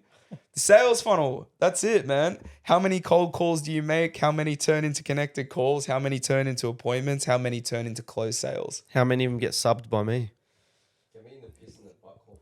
Was it hottie? Was it hottie? Was it hottie? Mate, It was a hottie, mate. Straight. always a hottie. Yeah, for sure. How good? Yeah. How good. I loved how that just went full circle back to sales Yeah. when you were talking before. Life is sales, man. Crazy, dude. Everybody is in sales. This Let me say this conversation right is now, full man. circle. Everybody is in sales. Your doctor wants you to go and get treated by him, not the doctor down the road, so he can win your business. Everyone's in fucking sales, bro. I don't care who you are. All right. Everyone wants to say, oh, like you work in sales, you're a sleazy salesman. Everyone is in sales. Everyone's selling themselves every day, like just to the people around them. Literally. You could trying argue to that give you're people- selling yourself to yourself. Well, you do. You have to like. You do have to sell yourself to yourself. You have to. Sometimes you have to sit there and be like, Sorry, it just came out. "You're so cooked, bro." Oh no, that one's been waiting. Like That looked one's at been me in a waiting. funny. He did the hand gesture, so I was like, yeah. But like, literally, to be honest, you know, sometimes you do have those moments. I was gonna say you do actually have those moments where sometimes you actually have to sell yourself to yourself. Yeah, like you know, you feel unconfident walking into a situation, and you actually do need to take a step back and be like, all right, who is Antony? Back yourself. Yeah, let me take stock of all the stuff that we've done. Let me take stock of, you know, what we're capable of and sell yourself. Sometimes I just need to go walk to a mirror, take my shirt off, and be like, fuck, you're one handsome devil. And then walk back to what I'm doing. And boom, that's it. Problem solved. And I complete the task I needed to complete. That's it, bro. Sometimes that's all I need. You can get away with Sales. anything when you're shredded, bro. That's it. That's right. And then there's Tangy. Ladbrokes. Tangy, bro. Tangy's... I knew you wanted to say it. Ladbrokes. Bro. Not a paid sponsorship. Tangy just has the blueprint. He's just got the blueprint, bro. Secret is not thought between his eyes. But that's awesome, bro. That is awesome. I love We it should because put that on a honestly, shirt. like people get slowed down. Now, this is me, bro. I get slowed down by thinking all the time, and it limits like how much I actually do. Napoleon Hill said this, I think, in Think and Grow Rich, where he's like, the true measure of intelligence is execution. So you can read and consume and learn all the theoretical shit in the world that you want until your heart's content. But if you don't actually go and apply it or do something new, take a new course of action or change your behavior with the information, you're literally a dumb fuck. Like you have learned nothing. You're not intelligent because, like no building was ever built just by thought. Someone had to go lay a brick. You know what I mean? Like, so I think that's something that I try to remind myself is, okay, cool. You're getting this mental masturbation just from reading all this self-help shit or watching this content, but like, what are you going to actually go do with it now? Whereas you, on the other hand, you're just like, I don't know how the fuck I'm going to do what I want to do, but I want to do it. And I'm just going to start taking action towards doing it and I'll figure it out. I want to be very readable. You want to be very readable? Is that what you said? Yeah. And I can understand that, but that's authenticity, bro. But there's always the inner self. There's always, I would argue there's always some level of discrepancy between like who we are to the outside world and who we are inside. Like, I think you'd have to be a little bit like, I don't know, maybe a bit of like a sociopath to like literally be out on display in every aspect of who you are. Or maybe I'm just like, You're being called out, bro. Yeah. We gotcha. Nah, or maybe this is me testifying that I've just got some horrible shady shit like that I'm just like, yeah, I get don't what you're know. saying. Get what you're saying. You know what I Think mean? about it like Yeah. this: if we were all rich tomorrow to the point where we never have to work a day in our life again, we would act more, probably a bit more reckless. We would be different because we know that we're completely self-sufficient now. We don't have to rely on anyone or anything. Yeah. And people's opinions mean next to none because we're self-sufficient now. But obviously, we're sure. still at a point where we still need to have a job and we still need to work. People's views on us can still matter depending who it is. So there is still a degree where we are going to hold back. Yeah, and I think that like that's a skill to be respected, being I guess like a social chameleon of sorts where you can have a business discussion with managers in a corporate office and then you can go to a pub and have great shit talk with blokes over beers. Like that's you're not necessarily a two-faced person for being capable in both of those scenarios. It's just I guess more diversity or variety. Yeah. Adaptability. Yeah. That's a skill in itself. There's a great Stoic saying that says, outwardly everything should be the same, but like inwardly everything should be different, something along those lines. And so, I love Stoicism. yeah, it's amazing. Shout out to the Stoics. Yeah. You took the mouth right out of my words there. Yeah. Shut up. I've probably I've said it. I've done one of those just once so far in this potty, eh? Chief Berkey. Yeah. That was the only time. There's been probably like another 30 instances minimum in my head where I've literally just done it in my head, but I've held myself back to not say it. Internally, everything should I reckon be about different. 30 to 50 instances. Just taking it literally. Internally, everything should be different. I love this 4-person dynamic. Yeah, it's Yeah, good. it'd be good. 4, like, the room's full. More full. For sure. Yeah. Man, I rate it. It's great. It's fun. There's like a good fun. variety of characters here as well. Yeah. There's like a really good variety of characters. Yeah, it's good. Yeah. Yeah, You're always going to get that with 4 people though as well. for sure. What books on have you read much philosophy, stoicism? Yeah, like I wouldn't say a crazy big amount. In terms of like actual old school Stoic books, Yep. I've read Meditations by Yeah, Marcus Aurelius, it's and I've read Seneca, Letters of a Stoic. Oh, okay. I bought And- that. I got it yeah. now. Yeah. Great book. Seneca's good. Yeah, Yeah, I that was the first first book. It's hard to Yeah. No, I understand. read, like Seneca. And, Seneca, I would say, was easier than Meditations. Yeah. Meditations, though, was that book goes deep, bro. Like Yeah. that shit literally, like, you got to like read each page twice type thing. bro, each times. line, like There's some- each paragraph, yeah. But it's great because it's stuff that, like, this is gonna sound so corny. I didn't even mean to do this, but it's literally stuff that you meditate on. Like, you need to sit there and marinate in like what you just read to like actually. The context of it is that it wasn't actually intended on being a book. It was literally Yeah. a collection of basically like philosophical thoughts that Aurelius wrote during his time as emperor, right? Yeah, and similarly with Seneca, it's literally called Letters of a Stoic. Yeah. So he never tried to sit down and write a book. They just compiled. Man's just got letters. They just compiled letters that he sent to his friends who were asking him for advice and stuff. That's cool. Yeah. So it wasn't like okay, let's write this so that people are going to want to read it. It's like Marcus Aurelius literally constructed that for his own personal use. And so you're like stepping into him as a person. It's beautiful, man. Understanding. It's Hot. beautiful. It's, Because Look forward to reading it now. I think there's like, I've thought about this a lot with books. There's like a motive with book writing, especially now, to actually write a book that people want to read. Yeah. Because like if you're writing a book, if you're an author, you're not just most of the time you're not just writing a book because you just want to write like your thoughts on a page. Well, that's part of the reason.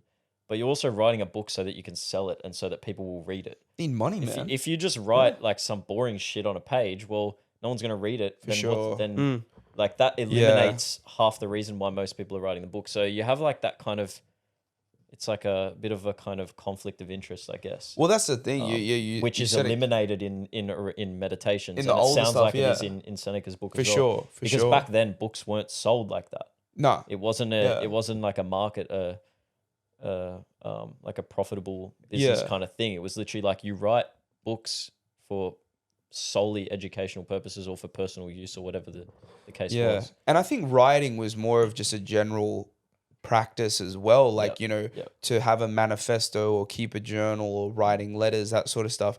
That's the other thing as well, man. Like these days, being flagrant, being controversial pays. And so, a lot of people try and just juice up as much of that shit into their books or their content as they can to, again, just boost the numbers, boost the income. And like, especially like I get a little frustrated, or you can really see the difference when you see people who are like influencers who have also written a book, because you can see that they're just like, oh, this is like, I have the fan base and this is another way to capitalize. Whereas like when you actually go to people who are authors who dedicated themselves to trying to, like, my thing that I love about books is like they're a distilled vessel of information, like even this podcast, it's not very distilled. Like we have a general idea of what we're going to talk about, but we sit down, we see where the conversation goes, right?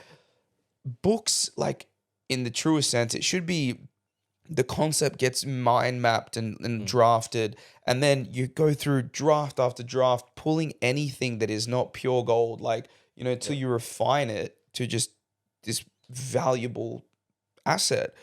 And you see that, like, one of my favorite authors is Robert Greene. And Robert Greene did 48 Laws of Power, Seduction, Laws of Human Nature, all these different books. Is he a scientist? No, he's an author. Just an author.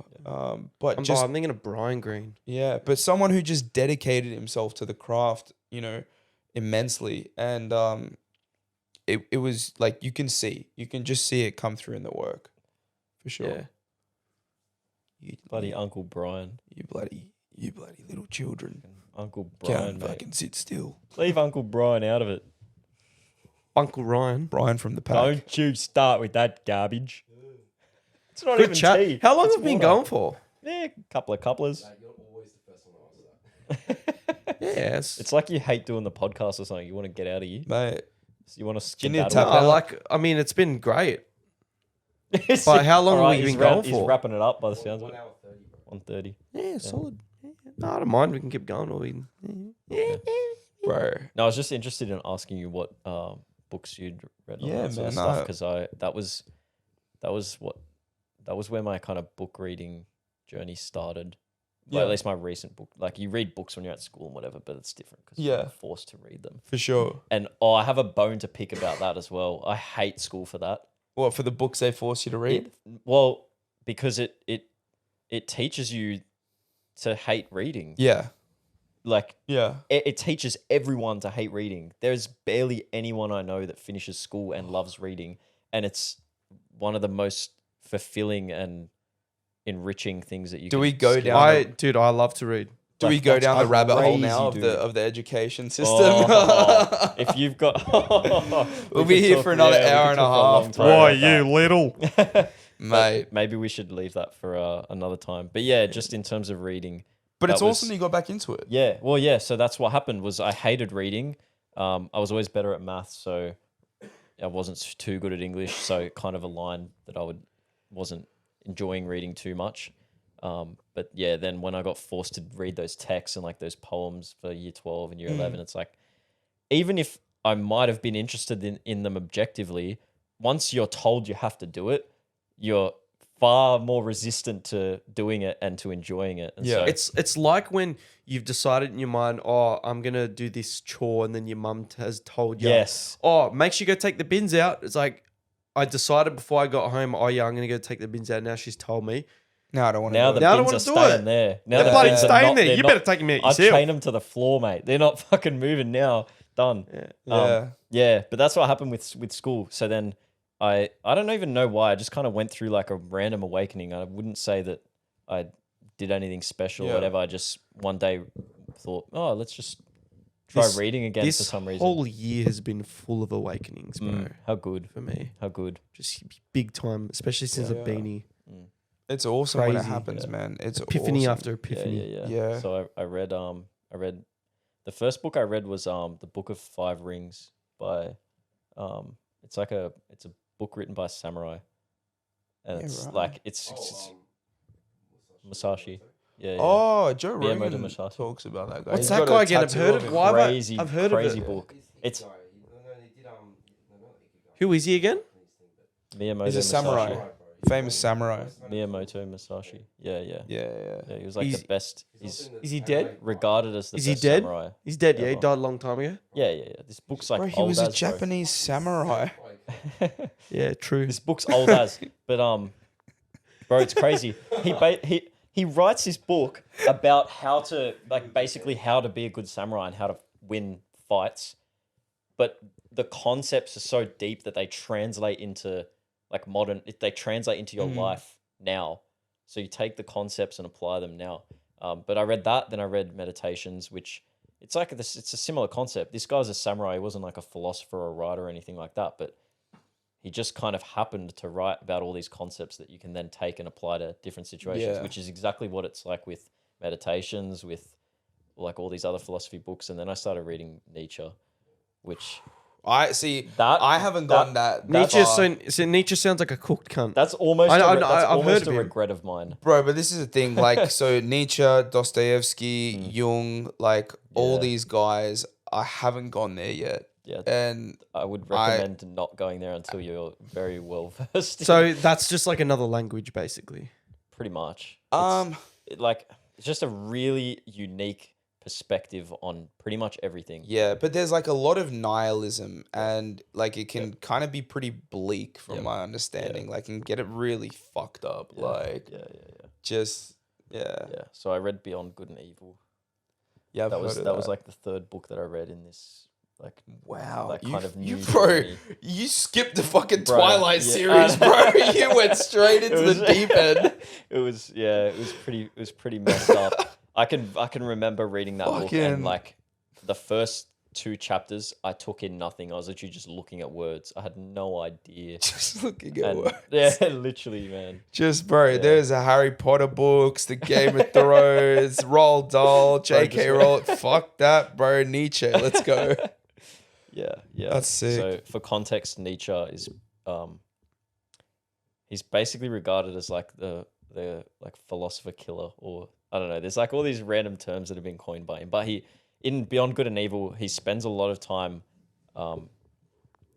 He spends a lot of time talking about the like will to power, which is like a really core theme of Nietzsche's, which is that everyone's his theory in that sense is that everyone's underlying motive is to achieve power in some sense.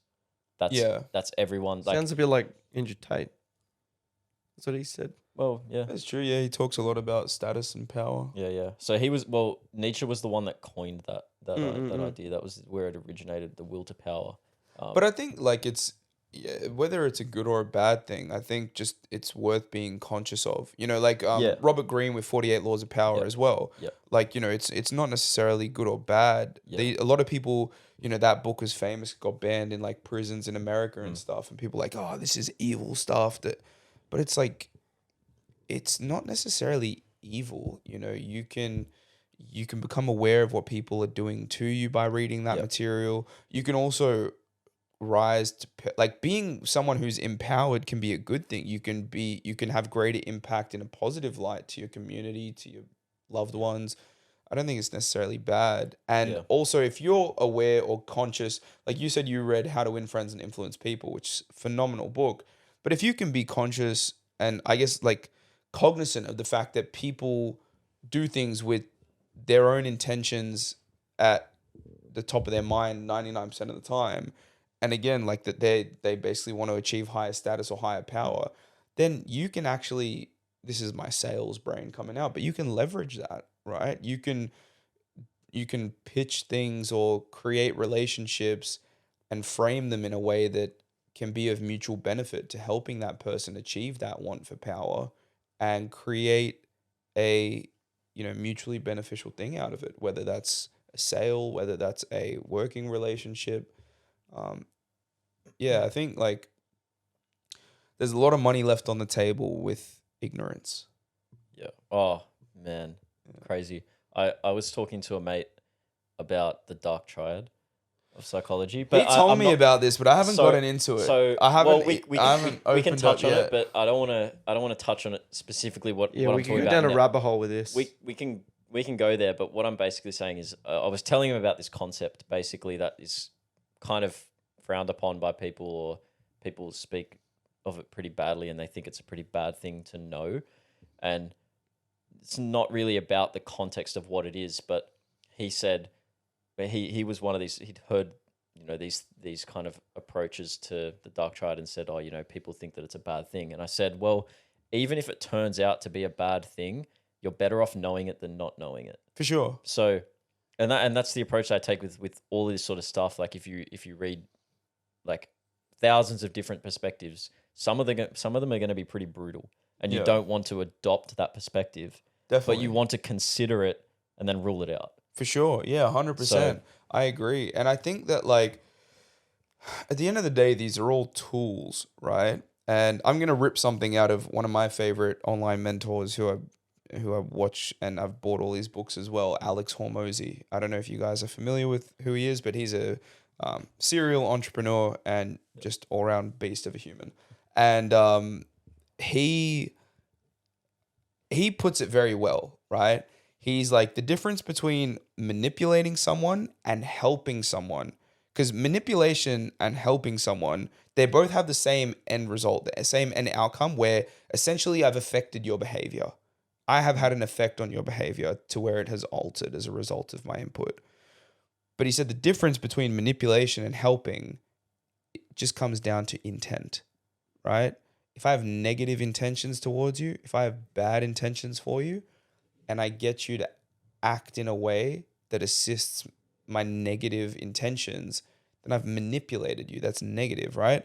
But let's say that you're a smoker, right? Let's imagine Tangy as a pack-a-day smoker, right? Just ripping him.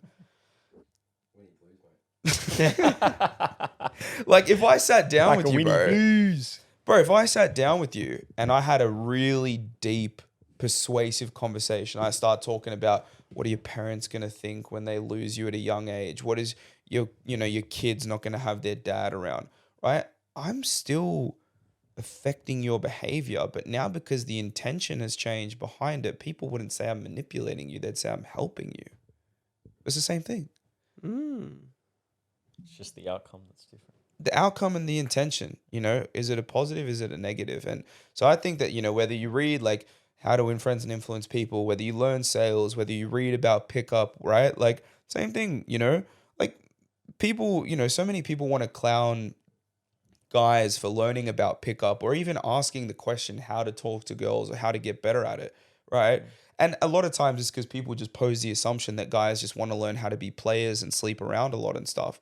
But like, it's just a tool. When you learn certain rules or fundamentals or strategies or whatever, they're all just tools. Now, if your intention is to be, unfaithful and sleep around a lot and that sort of thing, then sure, you can use those tools in a bad way. But if your intention is like, hey, I really just want to meet a girl, but I don't know how to initiate conversations or hold interesting conversations. I don't know really the psychology behind how it should work and how the pace of things should move.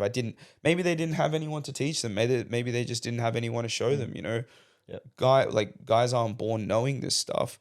Then like learning that stuff and using it to find someone who, like to get a lot of dates and then eventually find someone who you want to commit to. That's one of the most positive things you could ever fucking hope to hear. Like Facts. Game is game. And results are all that matters. Chief Berkey. Man, Do you want to have a sip?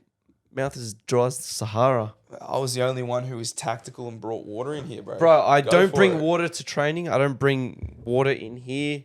I'm just a... Let's do it. You drank tea in here last night. You drank my tea Yeah, I in guess here you're last true. night. Sometimes I bring liquids in, to be honest. Little But tea thief. it's only because I saw it that I was thirsty. Yeah, go for it, bro. It's a little tea thief. Does anyone have any like other questions that you wanted to ask for this podcast before we wrap? Anything like maybe with sales that I do or anything in general like that you want to make sure we cover off on? I don't know if you guys prepared anything that hasn't been covered.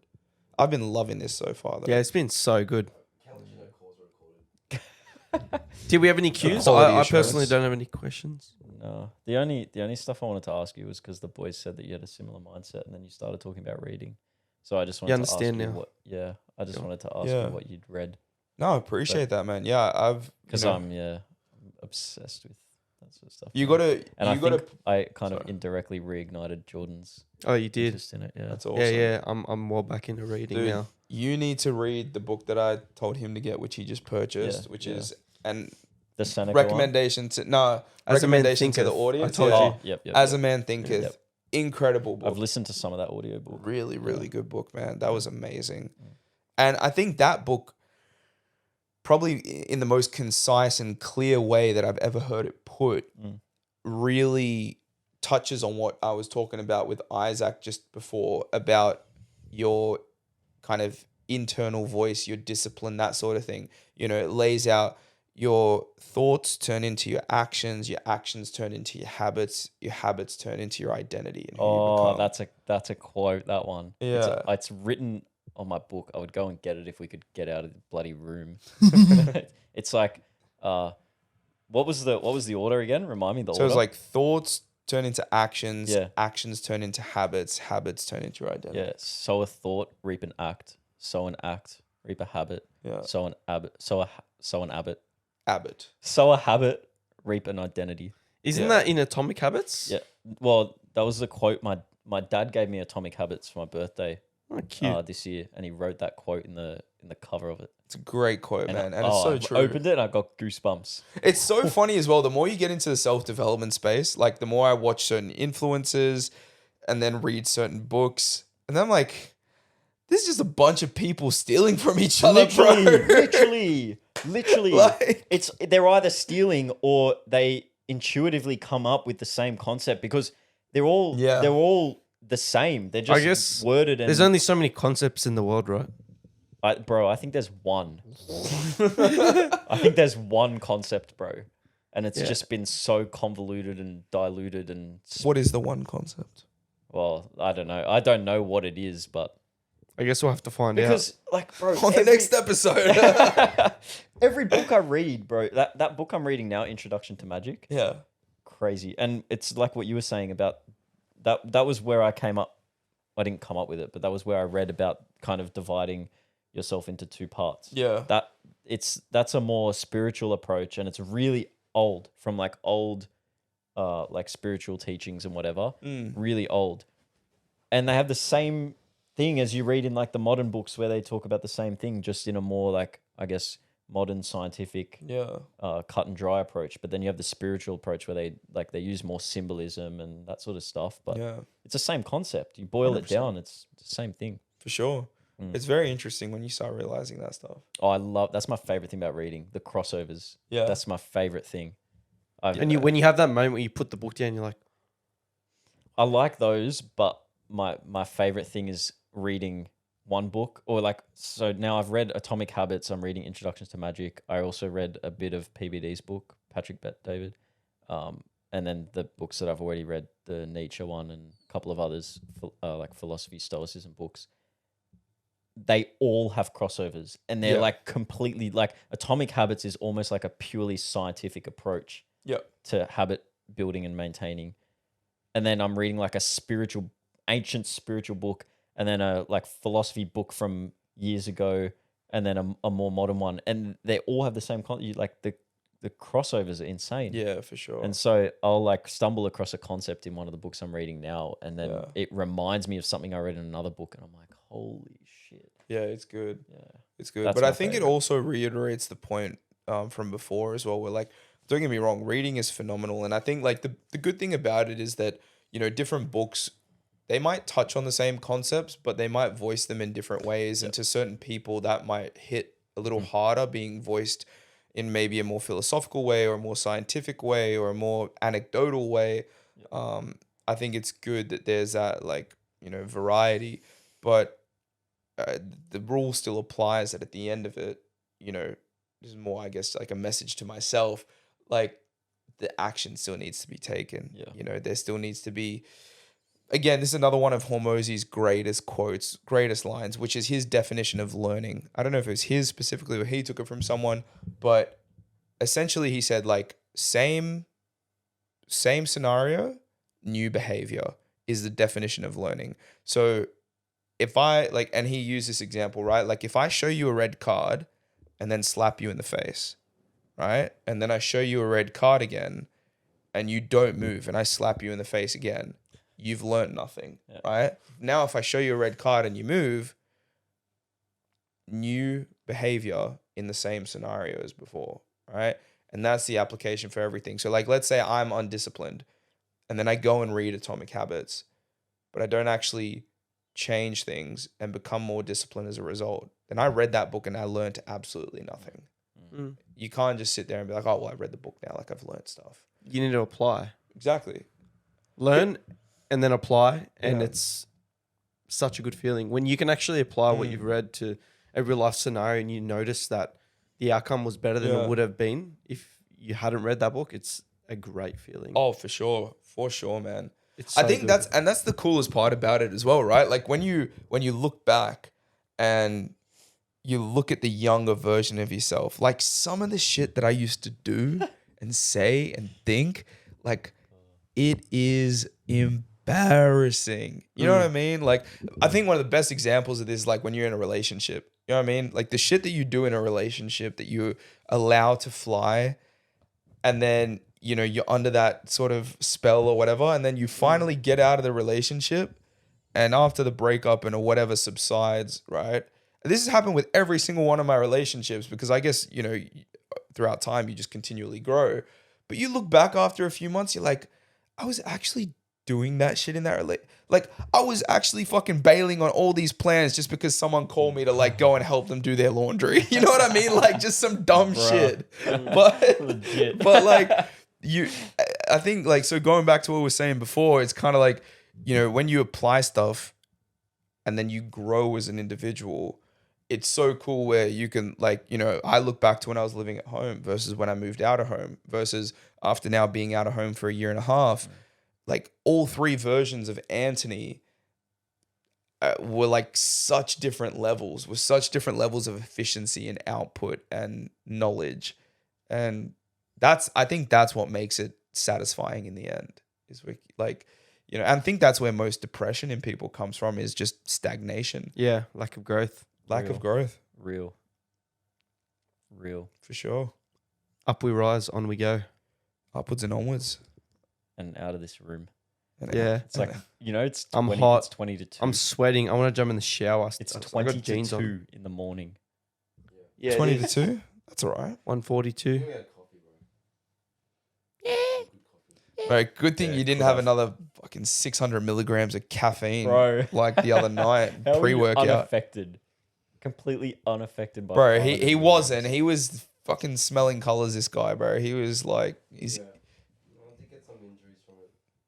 Huh? You got yeah, injuries from he it. was saying he was like, I trained harder than I could have. Oh, really? Because of the caffeine. feels wrong, but like when I Oh, you're just a bit sore. no, not even that. I'm not even sore. It's like when my brain tells me to do a planche and grab something to do something, it just sends a signal, like some sharp pain. But like, Oh. that's only when I have the intent. So you're saying that like the caffeine or this like the pre-workout just kind of like stopped you from feeling that blockade or like that barrier, and just allowed you to push kind of beyond your physical limit. Maybe. Could be. Could be. I've gone feral. Yeah, good chat. Been Yeah. a good, it's been a good chat. We've covered a lot of things, and you've Yeah. been great today. Lots of knowledge in that head of yours, and some good words were said, and some good said was word. So I think we'll wrap it up there. I think Yeah. we will, yeah. Cheers. Appreciate it. And hopefully when you go back to Sydney, you can put those actions into play. Apply it. Yeah. Yeah, that's for it. sure. That's it. But yeah, thanks. I really appreciate it. It was Man, good chat. my pleasure. Thank you boys for having me on here. Of course. This is like just yeah, it's been a dope experience. Even like not just the podcast, but just coming up here so far has been awesome. So like, you know, thank you for having me on the podcast and in your house. And man, it's been great. It's been valuable for me. I hope it's been valuable for your audience. Yep. And you guys are doing some really, really cool stuff, and the dedication and stuff that I get to see behind the scenes, like, you know, these guys are going to be in for a treat for sure with where this goes. Yeah, let's go. For real. All right. Thanks for watching. Logging off. Is there some outro type stuff you got to mention, or Final words from Tangy? Come on, man. What are you doing, bro? He's listening. My mic wasn't recording the whole time. Liar.